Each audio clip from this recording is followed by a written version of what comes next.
Today's topic is cardiac X-rays. First, we will discuss about normal line diagrams or basics of cardiac X-rays. In this image, it is showing the normal contour of the heart as seen in the AP projection in the chest X-ray. Here we can see the right atrium or right heart border and SVC. And right edge of the lung or right lung border is formed by the upper 2/3 is SVC and lower 1/3 is by right atrium. And here we can see the right pulmonary artery and left pulmonary artery. And this is the main pulmonary trunk. It is, and you can see here the right ventricle, the orientation of the right ventricle, which is posteriorly located. This line diagram is showing the spines and orientation of the left ventricle. Here we can see the two pulmonary veins on the either side are draining into the left atrium. And we can see the left ventricle here. And you can see here the left atrial appendage.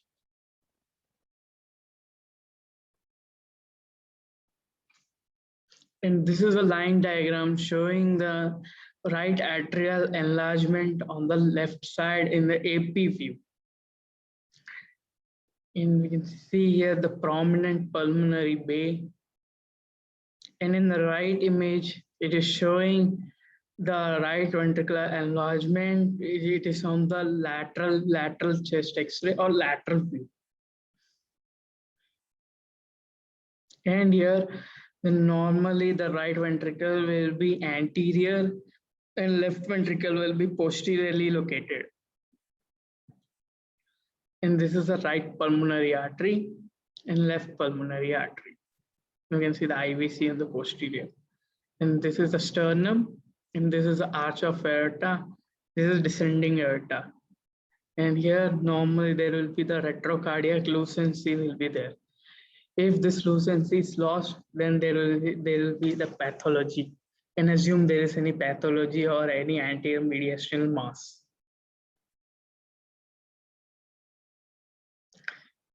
And this is the figure showing the left ventricular enlargement. And here we can see the apex is in and out. And that is, in simple words, we can say the apex is below the diaphragm. If it is above the diaphragm, then it is the right ventricular enlargement. And this is the left. In the lateral view, you can see the left ventricular enlargement.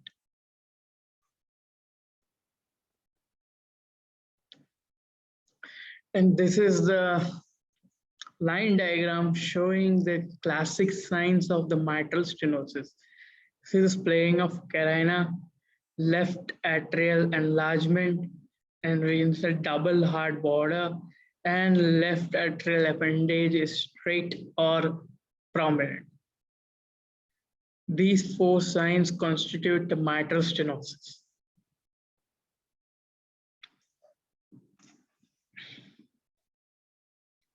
This is the image. This is a chest radiograph showing the right ventricular enlargement as evidenced by the fact that the apex is above the diaphragm and it is enlarged. You can see the prominent right pulmonary artery and perihilar. We can see the perihilar region opacification is there. And we can see this on the rest of the lung fields are clear. And this is a classical case of atrial septal defect, ostium secundum type. And in other words, we can say that there is the jug-handle sign. And this is the ostium atrial septal defect, ostium secundum type. Now this is another chest X-ray which is zoomed in image showing a figure of 3 sign, which is due to the post-stenotic dilatation. And we can see here, this is the pathology. This is normal aortic arch, and which is giving the appearance of the figure of 3 that is seen in coaptation of aorta. You can see the red arrows.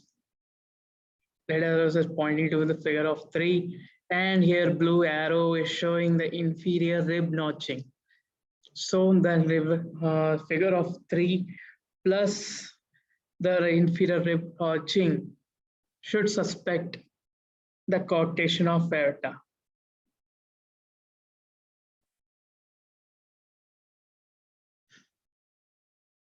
And this is a chest X-ray. This is a chest radiograph showing the pulmonary stenosis.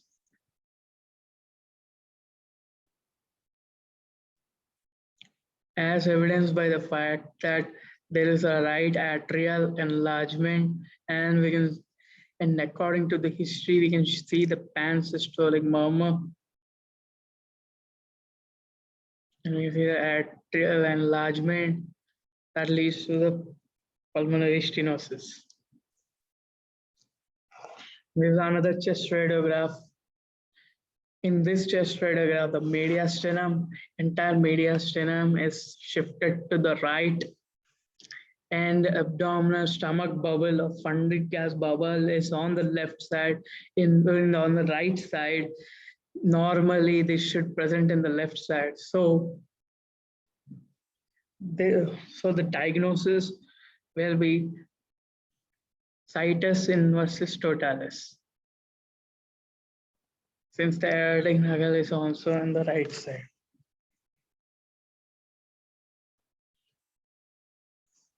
And this is another chest radiograph showing the shift of mediastinum to the right, but aortic knuckle and funded gas bubble are on the left side and the non-normal side.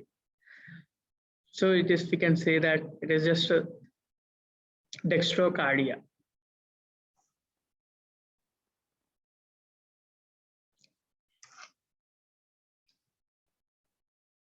This is the chest radiograph of an ICU patient showing the opacities in the right upper and perihilar region, right and left upper and perihilar region, suggestive of the pulmonary edema. And it's one of the signs is bat wing edema.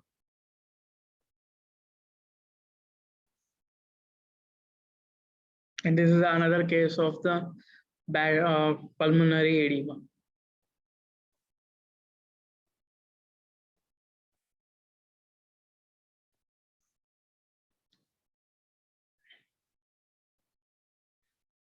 This is a frontal chest radiograph showing a mild cardiomegaly with cephalization of the vessels, with peribronchial cuffing, and you can see the numerous lines in the peripheral lung zones, peripheral lung fields, suggestive of the curly B lines, which gives the diagnosis of pulmonary venous hypertension or interstitial edema. And these two images are showing the features of peribronchial cuffing.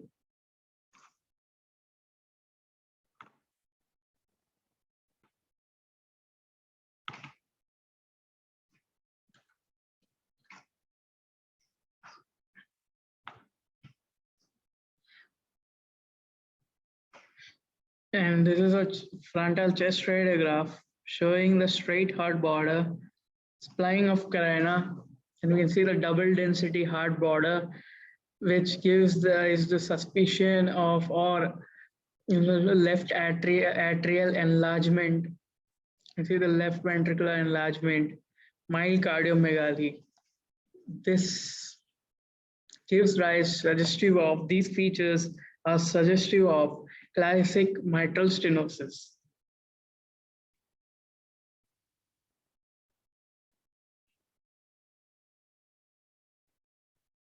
Yeah, this is a frontal chest radiograph. We can see numerous sternotomy wires. You can see the massive, moderate to severe cardiomegaly. You can see right atrial enlargement, right ventricular enlargement.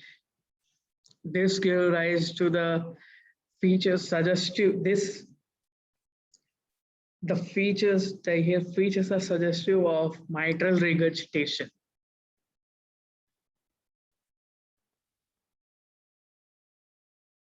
This is a frontal chest radiograph showing a massive cardiomegaly with lung fields are clear. These features suggestive of the pericardial effusion. Let's see the splaying of the carina also can be seen.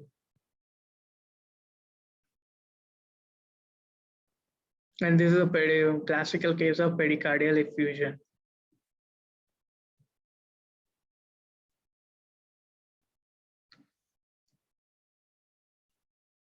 This is a frontal chest radiograph showing the cephalization of vessels, the fluid in the horizontal fissure, calcified aortic knuckle or aortic arch,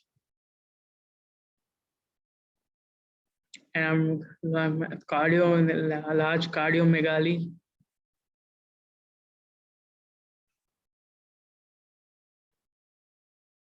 This is another example of the pericardial effusion, or there is a sign called leather bottle or bag of water sign. The main feature of the pericardial effusion is it is present in the chest radiograph. The features are massive cardiomegaly with clear lung fields.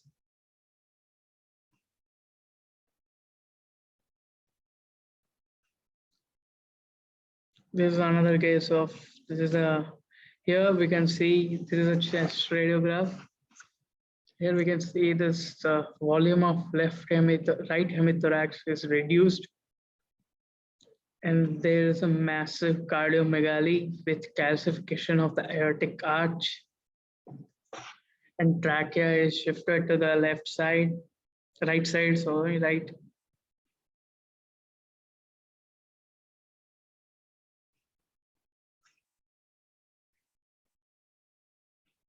Here the frontal chest radiograph showing a well-defined and well circumscribed opacity in the pericardiac region or retrocardiac region, suggestive of pericardial cyst. This is the lateral chest radiograph showing the calcification in the entire inferior part of the heart or inferior part of the right ventricle.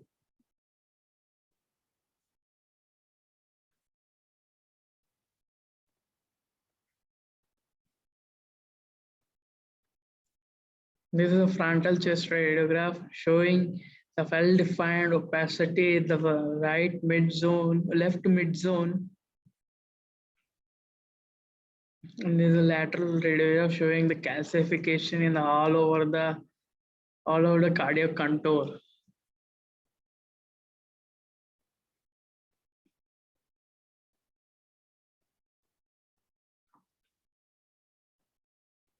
And this X-ray is showing the left ventricular aneurysm.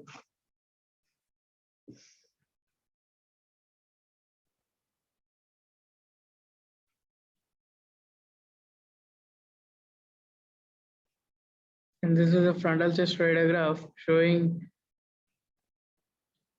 the various interstitial markings in both the lung fields and massive cardiomegaly, which gives rise to the features of dilated cardiomyopathy.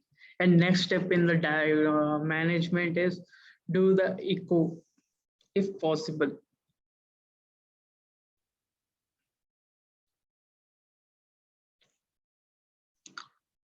This is a frontal chest radiograph. You can see this right atrial, this is a frontal chest radiograph showing the dilated ascending aorta, and there is a there's a calcified ascending aorta, and rest of the aortic margins are normal.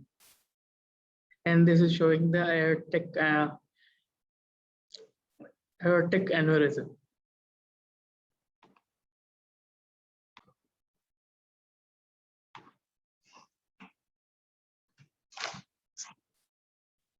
This is a frontal chest radiograph showing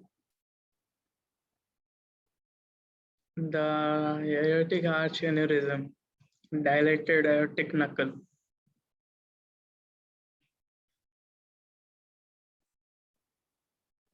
This is the same case, dilated aortic knuckle. You can see the massively dilated and ascending aorta is also dilated.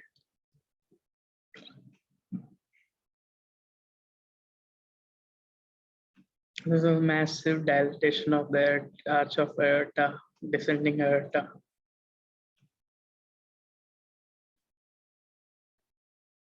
And these are some cases. Case 1, a 70-year-old man with the shortness of the breath. Here we can see this chest radiograph showing the aortic aneurysm and pacemaker in situ. The heart size is increased, the aorta and pacemaker is present. And this is a CT of the same patient showing the cardiomegaly.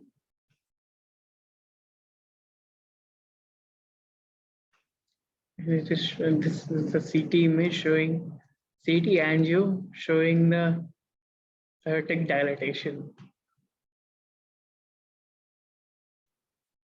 Here we can see the aortic dissection we can see here in this CT image.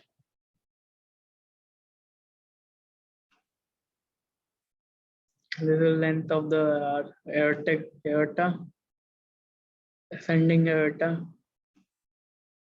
Length is 3 centimeters, which is normal, which is abnormal.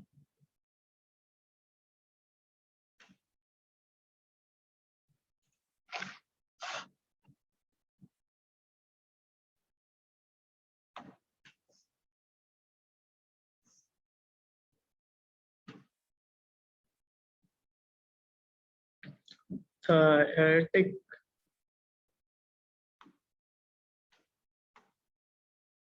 the aortic wall leaflets are tricuspid and heavily calcified, particularly the left most posterior and right most superior cusps. Differential diagnosis: congenital valvular disease, chronic degenerative rheumatic disease, prior endocarditis. The proximal aorta is moderately ectatic to 3.9 centimeter. The aneurysm is considered greater than 4.0 centimeter. And there is a left ventricular hypertrophy, which is a common finding in the patients with aortic stenosis due to the elevated systemic resistance after load on the heart. Here, the diagnosis will be degenerative calcific aortic stenosis. Differential diagnosis: bicuspid aortic valve with calcific stenosis, sub or supravalvular aortic stenosis, rheumatic heart disease.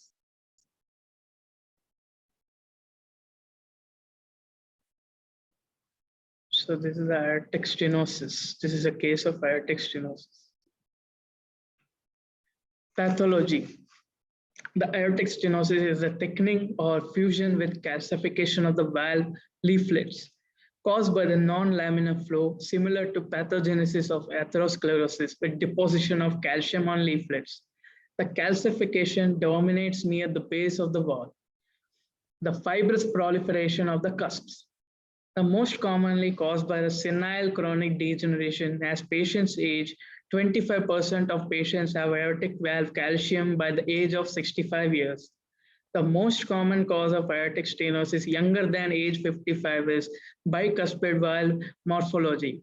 which accelerates abnormal flow mechanics across valve, leading to earlier deposition of calcium and stenosis of the cusps. The 2 to 5% of patients older than age 65 have chronic degenerative aortic stenosis.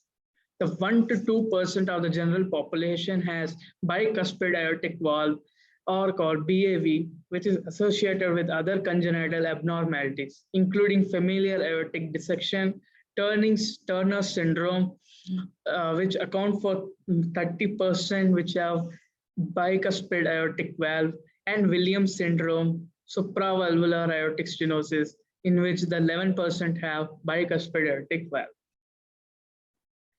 The assessment of severity of aortic stenosis: mild, moderate, and severe, grade 1 to grade 3 by echocardiography. The mild case, aortic valve orifice area greater than 1.5 centimeter square. The mean pressure gradient is less than 25 mm of mercury. Moderate, the aortic valve area of 1 centimeter square to 1.5 centimeter square.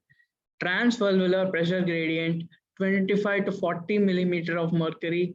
Severe, AVA or aortic valve area less than 1 centimeter square. Transvalvular pressure gradient greater than 40 millimeter of mercury. Severe or critical, surgery indicated, AVA is less than 0.7 centimeter square. Here's a table given on the basis of severity and mean pressure gradient. Mild will be more than 1.5 centimeter square, in which the mean pressure will be less than 25 millimeter of mercury.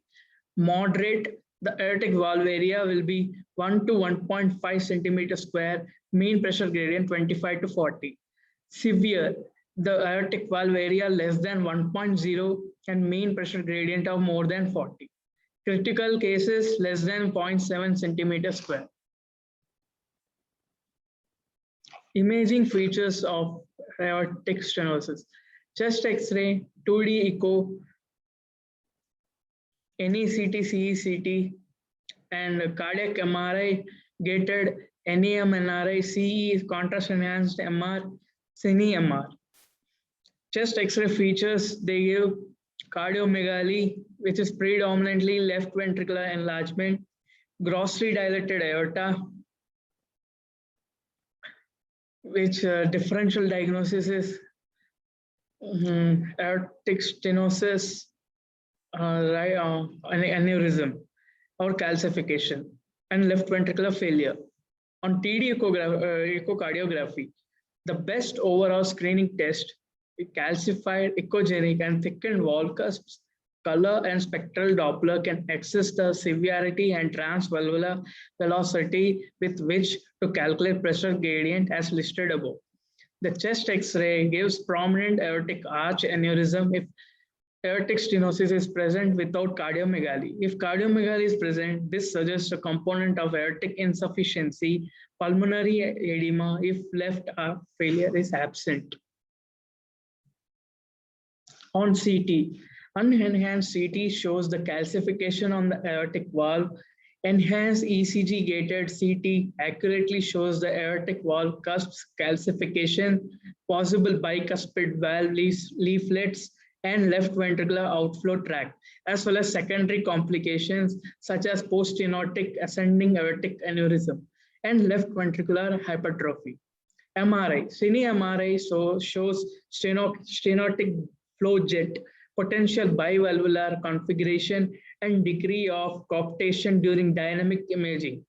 Phase contrast MRI quantifies stenotic jet and extrapolates transvalvular gradient similar to echocardiography.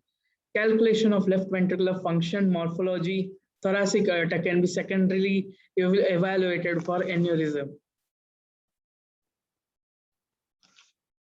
And this is a case 2.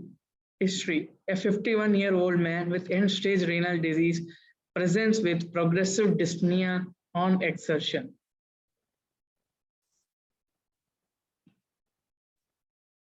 And this is a frontal chest radiograph showing the various sternotomy wires, showing the cardiomegaly,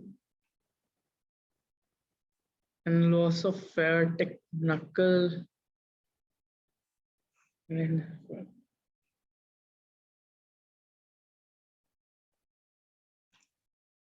this is the lateral chest X-ray showing calcified inferior border of heart.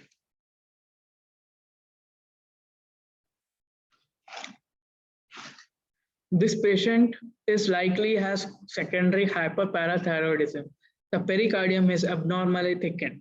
In patients with end-stage renal disease, parathyroid hormone levels become elevated secondary to hypophosphatemia and decreased vitamin D levels due to chronic renal failure. This is also known as renal osteodystrophy and may result in the appearance of rugged Jersey spine. That is a hyperphosphatemia. The potential cause for pericardial thickening and calcification. There are 3 DDs like tuberculosis, uremia, and radiation. This is CT showing the calcification here. The left heart border.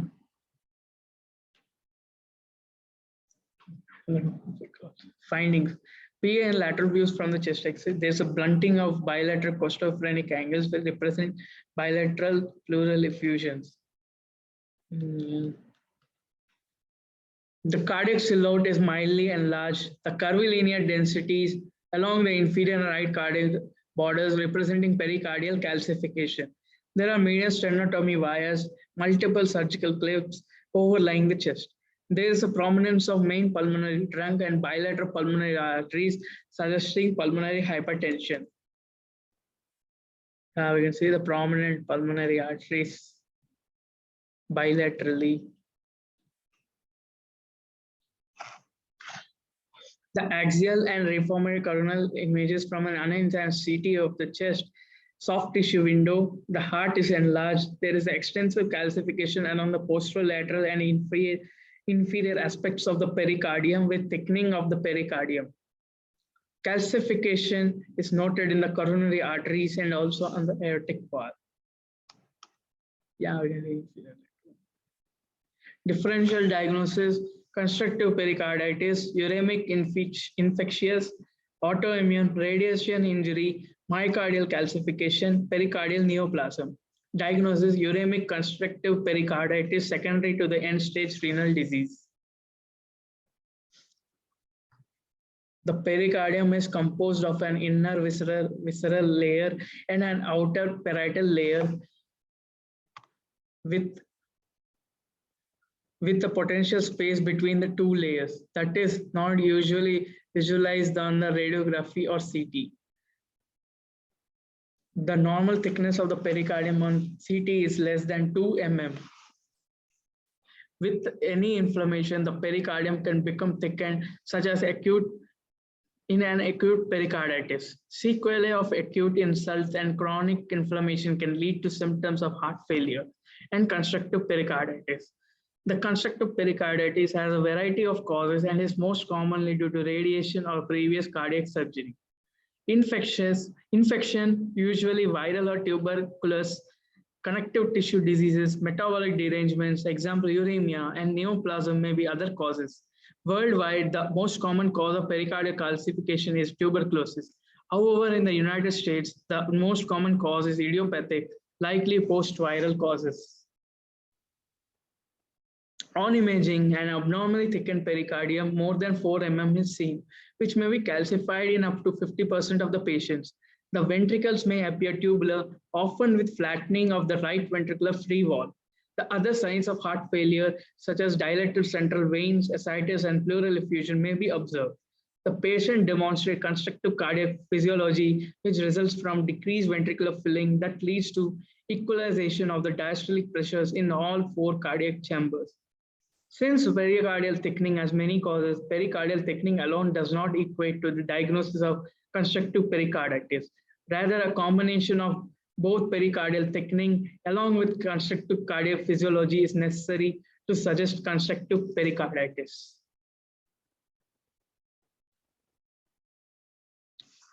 The differentiation between the constructive pericarditis and restrictive cardiomyopathy, which represents with presents with similar cardiac pathophysiology is important because the treatments of the two conditions are very different.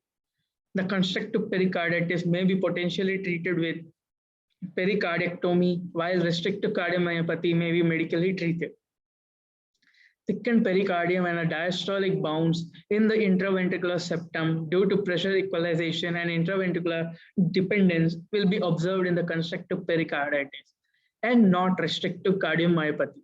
Pericardiectomy, typically performed through a median sternotomy, is a potential definitive treatment. However, it is not without high morbidity and mortality.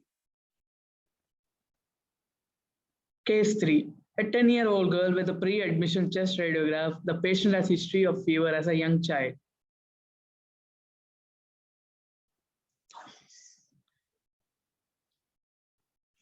This is a chest radiograph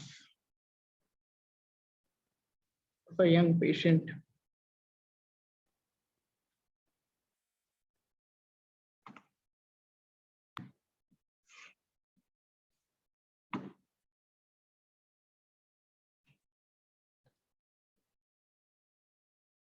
Few round-shaped capacities, calcification in the ventricle.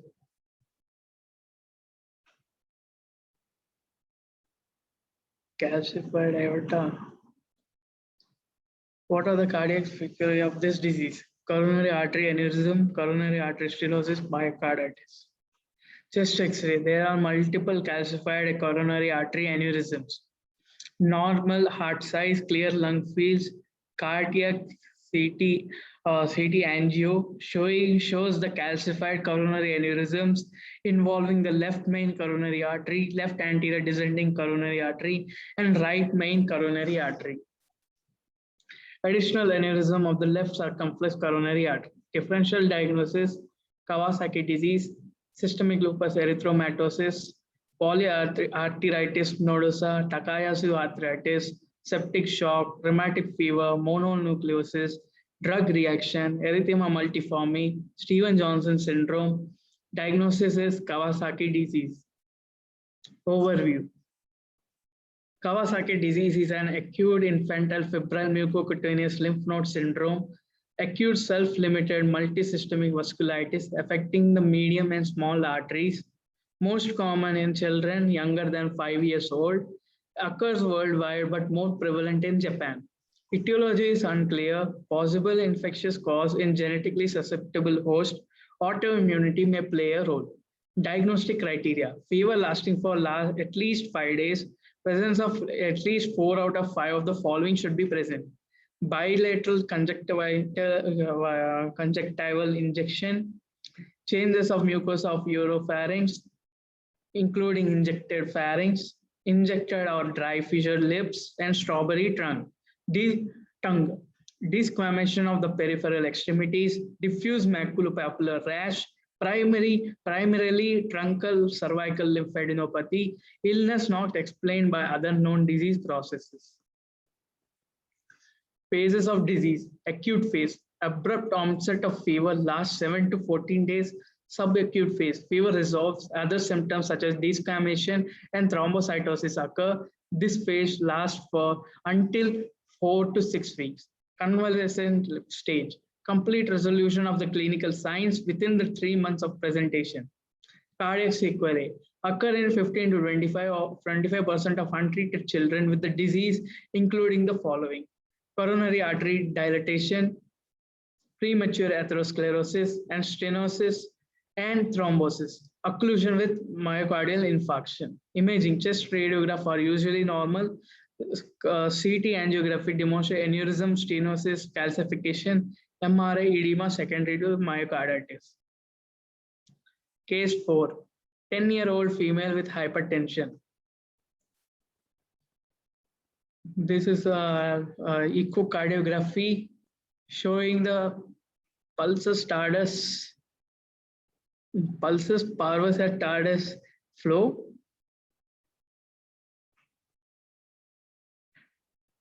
You can see the enlarged aorta, arch. Tardus parvus waveform is seen in both renal arteries, and non-pulsatile flow is demonstrated in the abdominal aorta. TARD is referred to the slowed systolic acceleration with consequent increase in time to reach systolic peak. Parvus means the systolic peak is low in height, indicating slowed velocity. Doppler evaluation of abdominal aorta shows a dampened Doppler waveform. The sagittal T1 black blood MR image shows the coarctation of descending thoracic aorta, green circle.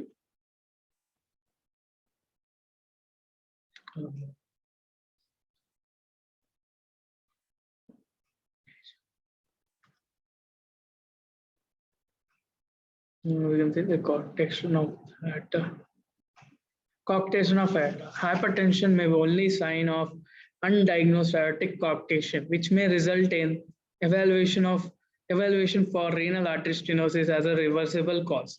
A tardive Parvus Doppler waveform in the abdominal aorta and its branches suggests the diagnosis of coarctation of aorta. Coarctation of aorta is a congenital narrowing of aorta that usually occurs near the site of insertion of the ductus arteriosus. The traditional calcification into preductal, infantile, and postductal adult types is now regarded as too simplistic because of many patients with preductal lesions remain asymptomatic until adulthood. The aortic coarctation has an incidence of 0.2 to 0.6 per 100 live births and accounts for 5 to 8% of all cases of congenital heart disease. Coarctation occurs 2 to 5 times more commonly in males, and there is a high degree of association with gonadal dysgenesis like Turner syndrome and bicuspid aortic wall.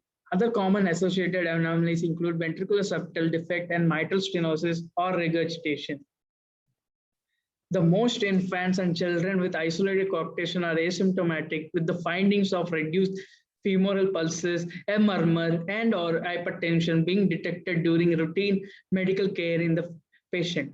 Since hypertension may be only sign of aortic coarctation, many patients there may be referred for renal Doppler sonography to rule out renal artery stenosis as a curable cause for hypertension. Normally, the Doppler waveform changes along the course of the abdominal aorta. There is a continuous forward diastolic flow in the proximal abdominal aorta, whereas there is a flow reversal during the early diastole downstream from the origin of its major branches, like celiac, superior mesenteric, and renal arteries. The normal Doppler waveform of the main segmental renal arteries demonstrates a rapid systolic rise and a continuous high velocity flow throughout the diastole. The finding of tardive Parvus pulse waveform in both renal arteries suggests a bilateral renal artery stenosis, which may be ruled out when the same pattern is found in the proximal renal arteries and the abdominal aorta. When dampened waveforms are found in the aorta and its branching vessels, stenosis of the aortic proximal is suggested, and further evaluation should ensure to identify the cause of stenosis. The additional signs of coarctation can be found on chest radiograph and echocardiography, prompting the use of other imaging techniques like CT, MRI, and angiography that will confirm the coarctation. Isolated aortic stenosis can be seen in the coarctation of aorta, mid-aortic dysplastic syndrome, Takayasu arthritis, and valvular aortic stenosis. Simultaneous renal artery and aortic stenosis can be seen in fibrodysplasia, neurofibromatosis, tuberous sclerosis, and mid-aortic dysplastic syndrome. This is the abdominal aorta Doppler. The Doppler waveform of abdominal aorta varies depending on whether the flow is cranially or below the renal arteries. In the former case, there is an appreciable diastolic component as occurs in the areas of low resistance. Downstream, there is no diastolic component, and the trace is characterized with small inverted wave districts with the high resistance. This is another waveform of abdominal aorta. This is a normal waveform, and normal waveform obtained from the renal artery demonstrates the rapid upstroke in the systole and the low resistance waveform with continuous forward flow throughout the cardiac cycle. The normal peak velocity of main renal artery is less than 150 centimeter per second. The resistivity index or RI is less than 0.70. The RI is a ratio of peak systolic to the end diastolic velocity.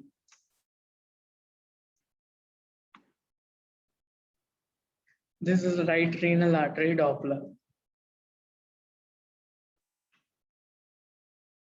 And this is a chest radiograph showing the figure of 3 appearance and inferior rib notching suggestive of coarctation of aorta.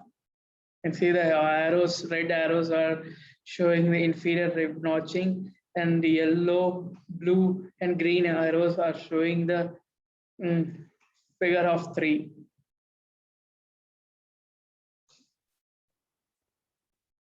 The yellow and blue arrows are showing post-stenotic dilatation, and green arrow is showing normal aorta. This is a 3 sign. Figure of 3 sign.